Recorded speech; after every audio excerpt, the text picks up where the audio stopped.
Visiting my family and reviews of John Wick 2 and Get Out. I'm in Georgia! So for those of you who didn't know, I was born and raised in Huntsville, Alabama, and I have not been back for 3 years. It's been a while because I've been working on my show, been on that grind. So I finally came back. I've been here for about 2 weeks now, and I've seen everybody, every family member across Georgia and Alabama. I've done a lot of crazy shit. I've done golfing. In fact, I'm on a golf course right now in Georgia. I've golfed. I've shot guns. I shot an AR, I shot a Glock, I shot a Ruger, some other stuff. It was pretty fun. What else did I do? I ate my 6th hot dog of the year. My dad took me to this dive that he really likes. They're called dip dogs. So we ate one of those. You can see it on Instagram. There's a picture of me. Let's see, what else did I do? I went to Cathedral Caverns. I saw this awesome cave. I've actually been there before, but haven't been there since I was a kid, so it was fun to do that. I also got to get on a boat ride and hang out on Guntersville Lake. That was really beautiful. I had a lot of fun doing that. It was very peaceful. Really like Guntersville Lake a lot. So I have visited pretty much every single family member, and but you know what I also did? I also saw a couple of movies. I saw John Wick 2 and Get Out, and now let's go talk about them. So I'm here in Alpharetta, Georgia at T-Bone's mom's house. We've been staying here through part of our trip. Fun fact, the last time I was visiting 3 years ago, John Wick 1 had just hit theaters. And like me and my dad, like we don't agree on a lot of things, but action movies are one thing that we can totally agree on. So I was like, hey Dad, let's go see John Wick. We did, we had a great time. I didn't have super high expectations for it, and I really enjoyed it. I thought it was like way better than I thought it was gonna be. I had so much fun with John Wick 1. So now that I'm here again, I was like, well, hey Dad, John Wick 2 is out. How about we pick up where we left off and we go see John Wick 2. The man, the myth, the legend. I will say with John Wick 2, my favorite scene was the opening scene. The first like 20 minutes of the film were like amazing. Like the car stunts were like out of control, although it hurt my heart to see them like destroy that Mustang, you know? I was just like, no, like it's such, I love Mustangs. I grew up around Mustangs. Like my dad took me to like Mustang card shows, so like, oh my God, I was just like, oh, that poor car, you know, but it was so awesome. And seeing the mob boss, you know, talk about John Wick, how he's the boogeyman, you know, and it was just like so good. I had so much fun watching the first 20 minutes of that film, and it was like so pumped. But then I think like that was kind of like they blew their load. Like that was the best part of the film. And then from there, it kind of was like, okay. You know, it kind of became a little monotonous seeing him just like grapple with people and shoot him in the face over and over again. I did, although, enjoy the scene where him and that other dude who's like on the mezzanine, and he's down here, and they're walking through some like train station or something, and there's all these people, and they're just like silently like shooting each other, you know, and like nobody else is even and no one else around them is even noticing that they're like trying to assassinate one another. Another fun fact, while I was shooting guns in Alabama, which I shot guns before we saw John Wick, so it was like a full gun day, okay, it was like really hilarious. And there was a guy beside us who had an AR with a silencer, and like, yeah, like I heard what a silencer sounded like, and yeah, you really can't hear that shit. It's like, yeah.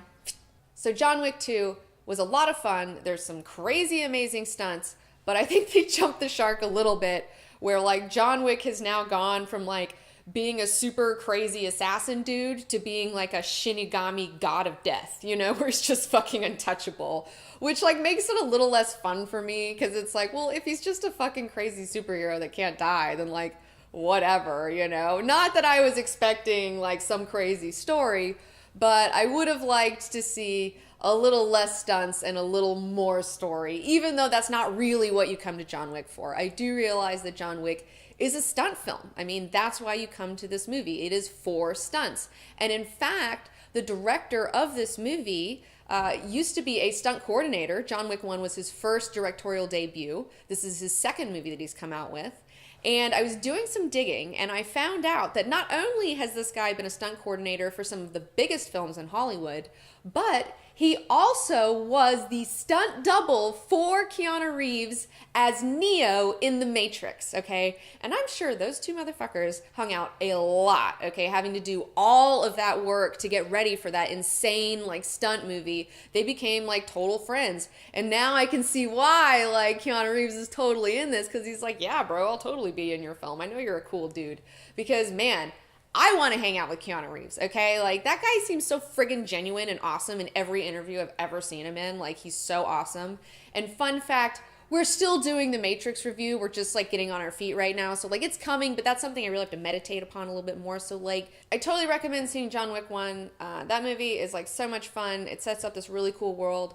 John Wick 2 expands upon the world a little bit, but, like, I don't know, it's more of a renter. You don't really need to see it in the theater.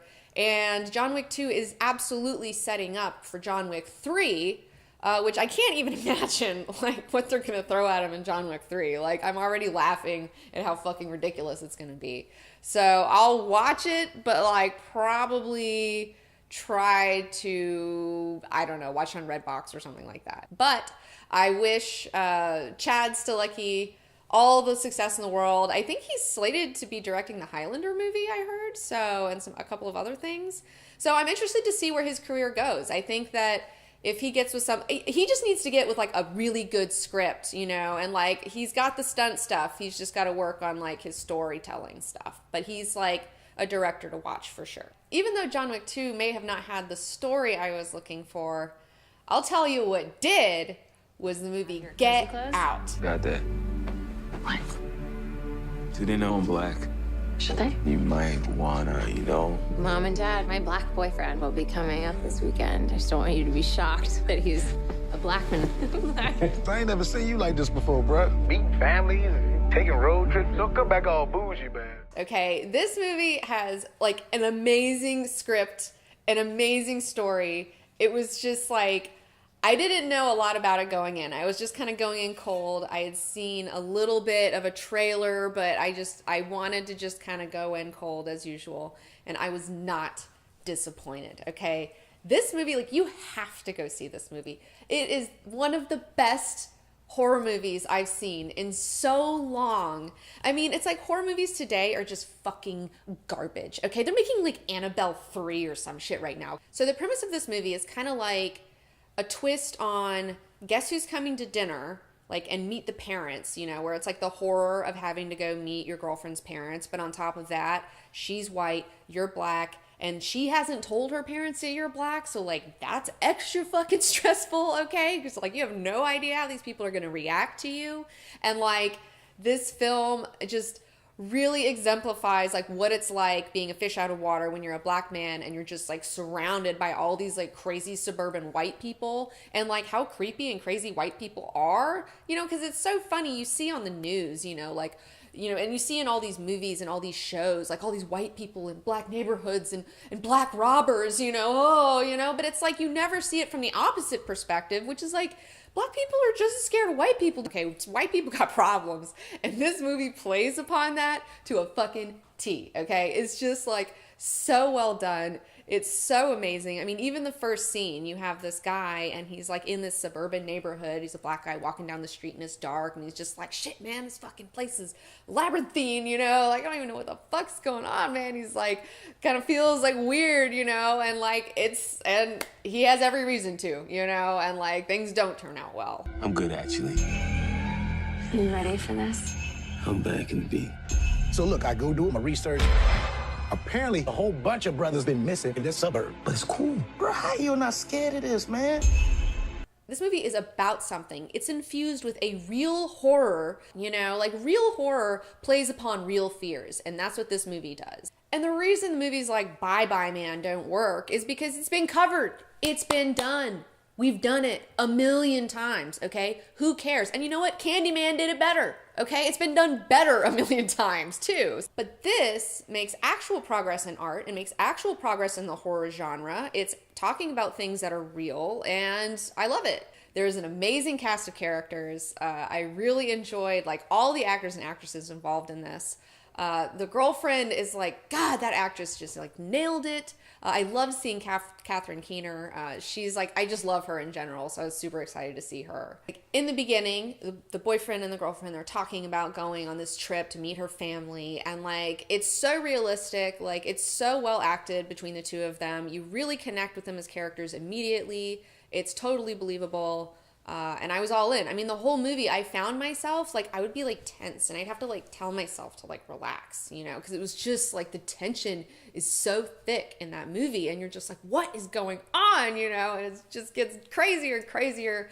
Like I said, no spoilers, but I do want to talk about one thing that was just, like, this added bonus situation that I was just, like, really took it over the top for me. It also deals with prejudice against the TSA, which is just fucking brilliant. It's just like, mwah, like, oh, I love you. Like, because even though I'm not a racist piece of shit, I do hate the TSA. And then they made me go, God damn it, I'm prejudiced against the TSA. Fuck, you know, like, you got me, you know, like, So it's perfect. It's so perfect. A bomb is a terrible thing to waste.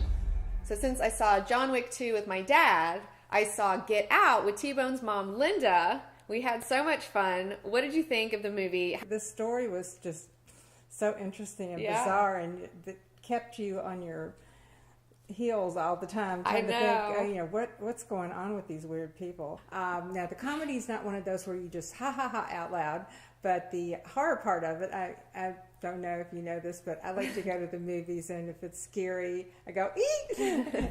And sometimes it's really loud, and everybody in the theater turns around and looks at me. This one didn't disappoint me. I really had fun with my little eek. Oh, yeah. Oh, Tyson warned me going in. He's like, my mom, she jumps. She jumped in at a theater trailer once or whatever, and like everyone laughed in the audience. So I was aware of your jumping, and I was excited. But I like that. You're like the perfect test audience, because you know when something works because you have such a visceral reaction to it.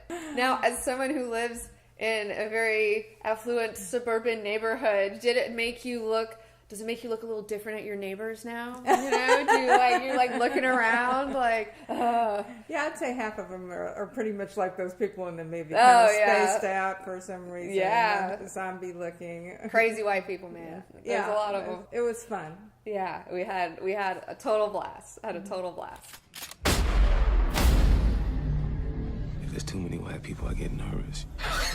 I was really surprised by this film. I was really amazed by it. Jordan Peele, good on you, dude. But to see him like write and direct this film, I mean, I'm just like, dude, keep going. Like, keep going. You know what you're doing. I was even reading some articles saying that he's got like 4 more like social horror films that he wants to do. And it's like, yes. Like, I'm so tired of like remakes of like Friday the 13th. You know what I'm saying? Like, let's get some real horror. Like, let's talk about real things that scare us, you know? And they're not creepy dolls that are haunted, okay? I'm not scared of creepy dolls that are haunted, okay? I'm scared of, like, there's a lot of woman horror you could do. There's a lot of black man horror you can do. There's a lot of poor people horror you can do. I mean, there's like a million different social things that you could talk about. If you think of yourself as an alien looking down, and we're all human beings, and yet we are assholes to one another due to how much pigmentation you have in your skin, like, that's so